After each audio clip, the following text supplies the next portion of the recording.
नमस्कार साथियों, आज हमारे बीच में राहुल जी हैं। उनके साथ छत्तीसगढ़ के मुख्यमंत्री, राजस्थान के मुख्यमंत्री, कर्नाटका के मुख्यमंत्री और हिमाचल प्रदेश के मुख्यमंत्री भी मौजूद हैं। आज कांग्रेस कार्य समिति की 4 घंटे तक बैठक हुई। एक प्रस्ताव भी पारित हुआ सर्वसम्मति से। वो प्रस्ताव आपको अभी मिल जाएगा।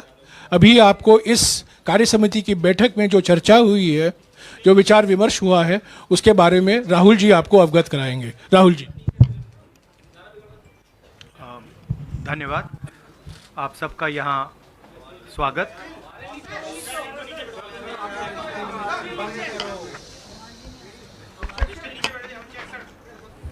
आ रही है बेटर? आप सबका यहाँ स्वागत।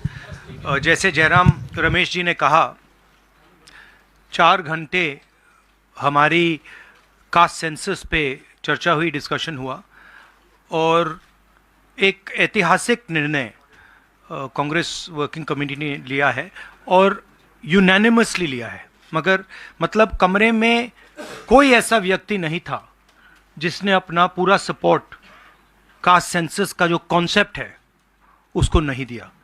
तो काफ़ी खुशी की बात है। हमारे यहाँ चीफ मिनिस्टर्स बैठे हैं। हमारे चीफ मिनिस्टर्स ने भी डिसीजन लिया है कि वो भी राजस्थान में, कर्नाटक में, छत्तीसगढ़ में, हिमाचल में कास्ट सेंसस को आगे बढ़ाएंगे। तो अंग्रेजी में बोल दूँ? इंग्लिश में। There is a very big decision taken today by the Congress Working Committee. Unanimously, the Working Committee has supported the idea of a caste census in the country. And I think it is a very, very progressive step, a very powerful step for the emancipation of the poor people in our country. We've also, our chief ministers are also believe that it's an important step for them to take. So our states are also considering this and actioning this step. If you have any questions, please feel free to ask. Support you in this because the Congress is unanimous in this. Whether all the other parties, because you are going to contest the elections together, you know, all 26 parties are contesting the elections together. So will they also support, and will you seek their support? Well, the Congress President today chaired the meeting of the highest body of the Congress Party, and the entire Congress Party has decided that it is going to wholeheartedly not just support the idea of the caste census, but force the BJP to carry out the caste census or then get out of the way so we can carry out the caste census. Now, most of the parties in the India Alliance are unanimous that the caste census should be implemented. There might be a few who might have a slightly different position, and that's fine. We are quite flexible. We are not a fascist system. We are quite flexible. If somebody has a slightly different opinion, there's no problem. They can have that opinion. But I am confident that the vast majority of the Indian Alliance is going to support and push the idea of the caste census. हाँ जी madam. Hindi में बोल देता हूँ। आपका सवाल था कि क्या इंडिया अलायंस भी कास्ट सेंसस को सपोर्ट करेगी। तो मैंने कहा कि देखिए, कांग्रेस प्रेसिडेंट ने हमारी जो सबसे बड़ी डिसीजन मेकिंग बॉडी है उसमें निर्णय लिया है कि हम कास्ट सेंसस को इम्प्लीमेंट करेंगे। सिर्फ ये नहीं, मगर ये भी डिसीजन लिया है कि हम बीजेपी पर दबाव डालेंगे और उनसे करवाएंगे। अगर उन्होंने नहीं किया तो फिर उन्हें परे हो जाना चाहिए, क्योंकि देश कास्ट सेंसस चाहता है। अब जहां तक इंडिया अलायंस की बात है, मैं जानता हूं कि काफ़ी पार्टी इंडिया अलायंस में इस निर्णय का समर्थन करेंगी। 1-2 पार्टी हो सकती हैं जो जिनकी राय थोड़ी अलग हो, हमारे लिए कोई प्रॉब्लम नहीं है, क्योंकि हम कोई फैशिस्ट सिस्टम नहीं है। मगर ज़्यादा से ज़्यादा पार्टियां इस डिसीजन को पूरी तरीके से सपोर्ट करेंगी। हाँ जी मैडम। राहुल जी मैं पूनम, एक मिनट मैडम बोलिए। अच्छा, अगर आपका सवाल सुनिए, अगर आपका सवाल गहलोत जी से है या बघेल जी से या किसी हमारे चीफ मिनिस्टर से, उनका नाम पहले ले लीजिए प्लीज। राहुल जी मैं पूनम हूँ, अमर उजाला से। इधर मैं ये आपसे जानना चाहती हूँ कि राजस्थान ने कल रात को ही जातीय जनगणना को लेकर अपना जो रुख है वो साफ कर दिया है। आज से 5 राज्यों का चुनावी बिगुल बच गया है। तो क्या ये माना जाए कि ये 5 राज्य जो हैं वो कांग्रेस का लिटमस टेस्ट होंगे भारतीय जनता पार्टी के ऊपर दबाव बनाने के लिए कि वो जातीय जनगणना कराएं? देखिए, ये जो आपके शब्द हैं लिटमस टेस्ट, ये केमिस्ट्री में चलते हैं, ये राजनीति में नहीं चलते हैं। हमारी सिंपल सी बात है, हम सब ने निर्णय ले लिया है कि हिंदुस्तान के भविष्य के लिए कास्ट सेंसस जरूरी है। एक कास्ट सेंसस के बाद एक नया डेवलपमेंट का पैराडाइम खुलेगा, और हमने निर्णय ले लिया कि हम ये काम करेंगे। तो ये मैं आपको आज बता रहा हूं कि कांग्रेस पार्टी इस काम को पूरा करके ही छोड़ेगी। और याद रखिए, जब हम वायदा करते हैं, हम उस वायदे को तोड़ते नहीं हैं। हाँ सुनील, एक minute Sunil.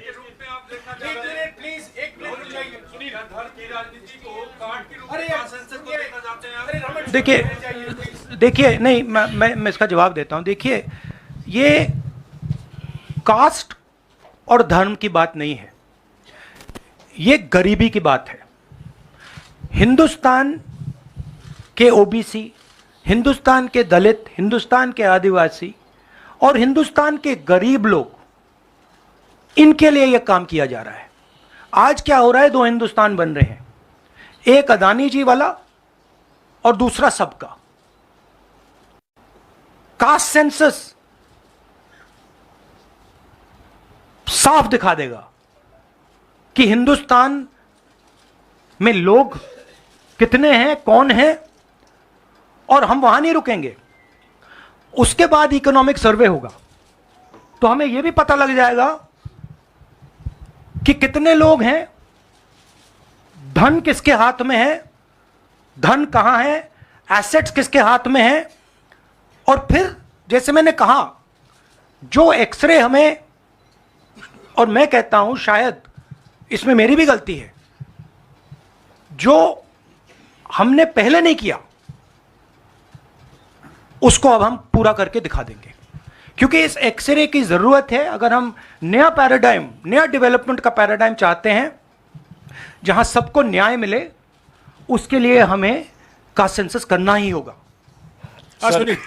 Sir, you've heard the Prime Minister in Hyderabad, give his counter to the caste census and about, the rights and what will happen to southern states and the various things. How do you view that? And also for the Karnataka Chief Minister, why doesn't he go ahead with the release of the caste census data? We are in discussions. We are very clear what our direction is. Those actions will be taken. I'll also let Siddaramaiah ji directly answer your question. So first, let me ask him to. You haven't answered that. I'll come back to you. He's asking about caste census in Karnataka. Our previous government in Karnataka, that is, the government, our Congress government was there between 2013 and 2018. Normally he doesn't need a mic. In 2014 and 15, we have entrusted this caste census and socio-economic survey of all communities to Permanent Backward Class Commission, headed by one Kantraj, then chairman of the commission. By the time our term is over, the report was not ready.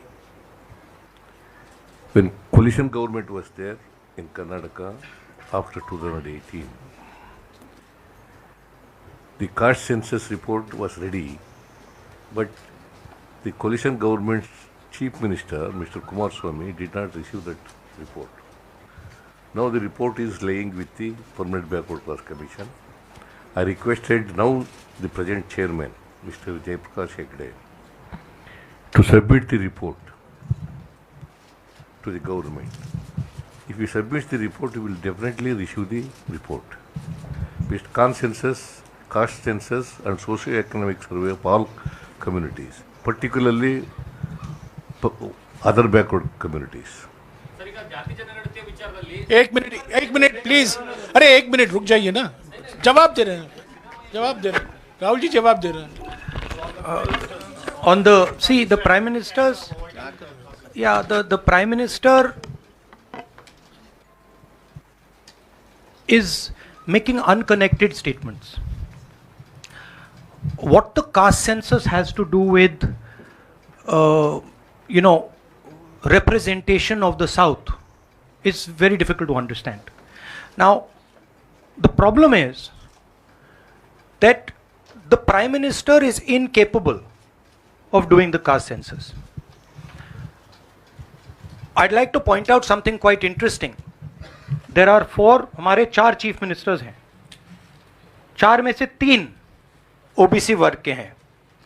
BJP के 10 chief minister हैं, 1 OBC वर्ग के हैं, और वो भी कुछ ही दिन में चीफ मिनिस्टर नहीं रहेंगे. तो बात बहुत होती है ओबीसीज की, मगर नरेंद्र मोदी जी को यह बताना है कि ओबीसीज के लिए आपने किया क्या. मैंने पार्लियामेंट में उदाहरण दिया कि 90 अफसरों में से 3 अफसर ओबीसी वर्ग के. नरेंद्र मोदी जी ने उसके बारे में कुछ नहीं बोला. उन्होंने यह भी नहीं बोला कि हां यह गलत है. उन्होंने बोला, एक शब्द नहीं बोला. मतलब उनके लिए यह एक्सेप्टेबल है कि हिंदुस्तान में जिनकी शायद 50% आबादी है अप्रोक्सीमेटली, उनका सरकार को चलाने में कोई भी हक ना हो. तो यह तो सच्चाई है, रियलिटी है. प्राइम मिनिस्टर सीधा कह दें कि हम कास्ट सेंसस का डेटा रिलीज कर देंगे. प्राइम मिनिस्टर सीधा कह दें कि अगला सेंसस कास्ट बेसिस पे होगा. वो कह ही नहीं सकते, क्योंकि प्राइम मिनिस्टर सचमुच में ओबीसी वर्ग के लिए काम नहीं करते हैं. प्राइम मिनिस्टर का काम ओबीसी वर्ग को डिस्ट्रैक्ट करने का, ओबीसी वर्ग के ध्यान को इधर उधर करने का है. जो सच्चाई है कि ओबीसी वर्ग, दलित वर्ग, आदिवासी वर्ग को कितनी भागीदारी मिल रही है, उससे डिस्ट्रैक्ट करने का पूरा सिस्टम बना रखा है आरएसएस ने और नरेंद्र मोदी जी ने. और नरेंद्र मोदी जी उनके मेन इंस्ट्रूमेंट है, मतलब सेंट्रल औजार हैं. उनका यही काम है कि भैया ओबीसी की भागीदारी ना हो, ध्यान इधर उधर जाता जाए. हाँ संजय. राहुल जी, प्राइम मिनिस्टर और बीजेपी का एलिगेशन है कि कांग्रेस कास्ट सेंसस को इसलिए ला रही है, लाके वो हिंदू कम्युनिटी के अंदर डिवीज़न पैदा करना चाह रही है. और ये राजस्थान में उन्होंने रैली में ये बात कही कि ये कास्ट सेंसस का मतलब कांग्रेस का एडवोकेसी का, राहुल गांधी का एडवोकेसी का यही लक्ष्य है. हमारा लक्ष्य, जैसे मैंने कहा, हमारा लक्ष्य है कि एक्सरे होना चाहिए. किसी को चोट लगती है, अस्पताल में पहला काम होता है, भैया देखिए एक्सरे कराते हैं, पता लगाते हैं क्या है, सच्चाई क्या है. हमें लग रहा है कि हिंदुस्तान में जो भागीदारी ओबीसीज की होनी चाहिए, दलितों को होनी चाहिए, आदिवासियों की होनी चाहिए, हमें लगता है कि वो उनको नहीं मिल रही है. सस्पिशन है. अब हम सिर्फ ये कर रहे हैं कि हम एक्सरे कराना चाह रहे हैं, देखना चाह रहे हैं कि क्या ये सच्चाई है इसमें या नहीं. नरेंद्र मोदी एक्सरे कराने से क्यों डर रहे हैं?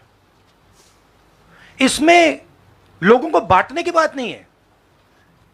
इसमें जो हक लोगों का है उनको देने की बात है. अब मुझे यह बात समझ नहीं आ रही कि हिंदुस्तान के जो प्रधानमंत्री हैं एक्सरे क्यों नहीं करा रहे हैं, एक्सरे करने से क्यों डर रहे हैं. और जहां भी जा रहे हैं आप नोटिस कीजिए, कहीं ना कहीं डिस्ट्रैक्ट करने की बात कर रहे हैं. कभी डिलिमिटेशन की बात कर रहे हैं, कभी कुछ और बात कर रहे हैं, कभी साउथ इंडिया की बात कर रहे हैं, मगर एक भाषण में नरेंद्र मोदी जी ने ये नहीं कहा कि देखिए जो राहुल गांधी ने कहा है 90 अफसर जो हिंदुस्तान को चलाते हैं उसमें से 3 लोग सिर्फ ओबीसी वर्ग के हैं। ये सच्चाई है, ये सच्चाई बीजेपी ने एक्सेप्ट की है और उनको सिर्फ 5% बजट पर कंट्रोल है। यह प्रधानमंत्री अपने भाषण में नहीं बोल पा रहे हैं। क्यों? क्योंकि उनका लक्ष्य कुछ और है, उनका लक्ष्य डिस्ट्रैक्शन का है। और आप देखना डिस्ट्रैक्शन करने के बहुत और तरीके निकालेंगे आने वाले समय में, एक के बाद एक डिस्ट्रैक्शन करने के तरीके दिखेंगे आपको। राहुल जी 1-2 सवाल और ले सकते हैं? हाँ मौसमी। राहुल जी ये पूछना चाह रहे थे कि जिस तरह से प्रधानमंत्री नरेंद्र मोदी कह रहे हैं, कहा जा रहा है कि कांग्रेस के लिए ये बहुत ज्यादा नुकसानदेह होगा क्योंकि जो बची कुची अगड़ी जाति कांग्रेस के साथ है वो चिटक जाएंगी। तो पॉलिटिकली आपको लगता है कि ये कांग्रेस के लिए नुकसान वाला सौदा है? ये हमारा पॉलिटिकल डिसीजन नहीं है, ये न्याय का डिसीजन है, ये हिस्सेदारी का डिसीजन है। इसमें कोई पॉलिटिकल कैलकुलेशन नहीं है। हम हिंदुस्तान का जो मैस है, जो 50, 60, 70, 80% हिंदुस्तान की जो आबादी है उसकी हिस्सेदारी की बात कर रहे हैं और वो हिस्सेदारी देकर ही हम रहेंगे। ये हमने निर्णय ले लिया है। आप देख लेना, जैसे मैंने कोविड के बारे में बोला था, चाइना के बारे में बोला था, मैं बोल रहा हूं कास्ट सेंसस होगा और हिंदुस्तान के गरीबों की जो हिस्सेदारी बनती है वो उनको मिलेगी और वो काम कांग्रेस करके दिखाएगी। अजय। राहुल जी, आपने कास्ट सेंसस के बाद इकोनॉमिक सर्वे की बात कही है, वो क्या इकोनॉमिक सर्वे स्टेट में भी होगा क्या, कांग्रेस स्टेट में? एक चीज। और दूसरा, आपने पार्लियामेंट में कहा था कि आपके पास जो कास्ट सेंसस का डेटा है वो आप अनाउंस करेंगे अगर सरकार नहीं करती है तो। नहीं, तो मैंने ये नहीं बोला। करेंगे? देखिए हमारे पास कास्ट सेंसस का डेटा नहीं है क्योंकि कास्ट सेंसस का डेटा हिंदुस्तान की सरकार के पास है। तो ये मैंने कभी नहीं बोला है। मैंने ये बोला कि हिंदुस्तान की सरकार के पास कास्ट सेंसस का डेटा है, हिंदुस्तान की सरकार को उस डेटा को रिलीज कर देना चाहिए और अगर हिंदुस्तान की सरकार उस डेटा को नहीं रिलीज करेगी तो जब हमारी सरकार आएगी पहले दिन हम उस डेटा को रिलीज कर देंगे। हाँ रवि। सवाल आपने जो इकोनॉमिक सर्वे की बात की, देखिए सवाल क्या है?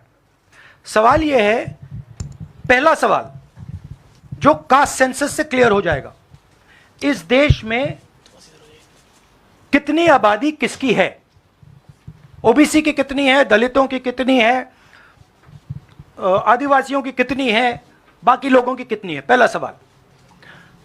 दूसरा सवाल, देश का जो धन है, देश के जो एसेट्स हैं, क्या वो इन लोगों के हाथ में भी हैं या नहीं? देश के एसेट्स में ओबीसी की कितनी हिस्सेदारी है, दलितों की कितनी हिस्सेदारी है, आदिवासियों की कितनी हिस्सेदारी है, देश के इंस्टीट्यूशंस में आदिवासी कितने, ओबीसी कितने, दलित कितने? मैं आपसे पूछ लेता हूं, इस कमरे में दलित कितने हैं? देखिए, ये मजा देखिए, इस कमरे में ओबीसी कितने हैं? हाथ उठा के दिखा दीजिए, देखिए मजा। नहीं, वो आप कैमरामैन है भैया, आपकी बात नहीं कर रहा हूं, मैं इनकी बात कर रहा हूं। तो ये सवाल है, हिंदुस्तान के इंस्टीट्यूशंस में ओबीसी कितने, दलित कितने, आदिवासी कितने? ये सवाल हम पूछ रहे हैं। इंस्टीट्यूशंस के बारे में पूछ रहे हैं, धन के बारे में पूछ रहे हैं, एसेट्स के बारे में पूछ रहे हैं और आबादी के बारे में पूछ रहे हैं। राहुल जी इधर,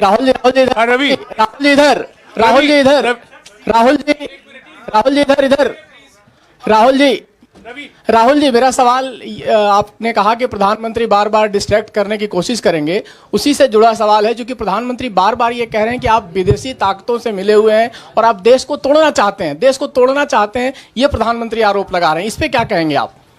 मतलब इसका क्या कनेक्शन है? हम कह रहे हैं कि जो इस देश के गरीब लोग हैं उनकी हिस्सेदारी कितनी है, वो हैं कितने, हम ये सवाल पूछ रहे हैं। कनेक्शन क्या है? ये वही बात है डिस्ट्रैक्ट करने का कि भैया उधर देखो, इधर देखो, उधर देखो। जैसे मैंने अभी आपसे पूछा इस कमरे में ओबीसी कितने हैं, सब लोग इधर उधर देख रहे थे, एक भी हाथ नहीं दिखा मुझे। एक है, हाँ भैया मेन ये है, ये मेन है। यहां पे ना एक आदिवासी है, ना एक दलित है, ना एक ओबीसी है, तो सवाल उठता है। अब मैं ये नहीं कह रहा हूं, नहीं मैं ये नहीं कह रहा हूं, सवाल पूछना जरूरी है, मैं सिर्फ सवाल पूछ रहा हूं। उसके बाद डेटा के बाद क्या किया जाएगा उसके बारे में हमने अभी डिस्कशन नहीं किया, मगर हम एक ऐतिहासिक सवाल पूछ रहे हैं। हिस्सेदारी में ओबीसी वर्ग को कितना मिल रहा है, दलित वर्ग को कितना मिल रहा है, आदिवासी वर्ग को कितना मिल रहा है, बाकी लोगों को कितना मिल रहा है, यह हिस्टोरिकल सवाल है। और इससे हिंदुस्तान की जो आगे आने वाले का जो इकोनॉमिक मॉडल होगा, पॉलिटिकल मॉडल होगा, इसी बेसिस पे बनेगा। धन्यवाद, शुक्रिया। फाइव